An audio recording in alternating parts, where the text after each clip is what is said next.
A potential ceasefire in Ukraine, driven by the complex global politics and not necessarily by a search for genuine peace, represents a precarious pivot for all involved, especially in Ukraine. And while Donald Trump's campaign assertions, including his claim to end the war within 24 hours, echo his negotiation bravado, this braggadocio, the emerging details from his vice president-elect J.D. Vance suggest a direction aligned with Russia's ambitions, partitioning Ukraine and indefinitely delaying NATO accession. The problem really at the moment is what's happening in Ukraine, and there is already talk in the along the front line of a ceasefire and of Putin's capitulation.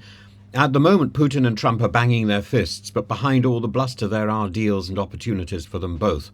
And this is about the excuse for a ceasefire, though not for peace, and it could be a disaster for Ukraine, whose economy is predicated at the moment on Western money to pay its troops $2,000 odd each and who a month, and who in turn keep the cafes and restaurants open.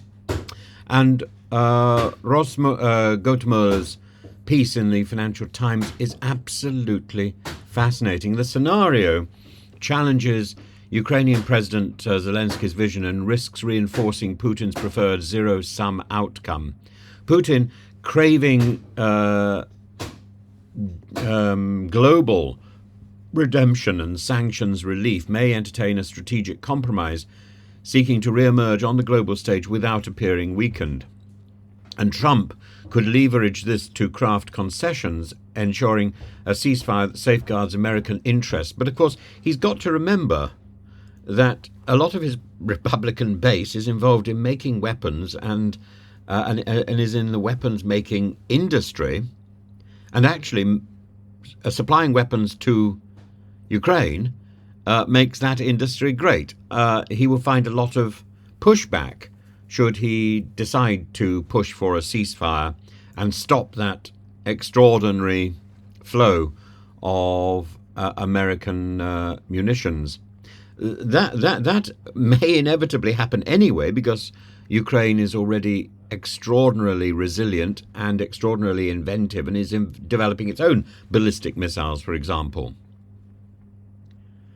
And proposing a Germany model partition, similar to the post-World War II recognition of divided Germany's integrity but not its permanence, sets a diplomatic precedent. Moreover, synchronizing NATO and EU accession discussions, albeit stretched over decades, might offer Putin reassurance about sudden shifts while preserving Ukraine's Western trajectory.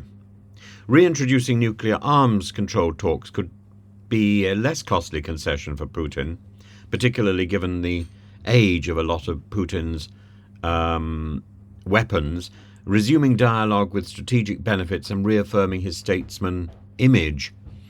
Trump, meanwhile, could aim to cement his legacy as a peacemaker, though the fragility of such a ceasefire, focused on optics rather than peace, would leave Ukraine's economy at the mercy of Western funding, pivotal for maintaining internal stability and preventing social and economic decline. If, however, a ceasefire were to be negotiated by Trump in Ukraine at the same time as a ceasefire in Israel, then Trump has his accolades, balancing negotiations to appear to ensure that that neither Ukraine nor Russia appear crushed, will test Trump's touted deal-making prowess, while risking disaster, of course, for Ukraine if Western support falters at the wrong point. And at the moment, Russia is putting on a mighty blast of the report the other day was 50,000 troops attacking the Kursk region, which is the bargaining point for Ukraine. So we see how that goes. At the moment, it's not going very well for Ukraine, I think.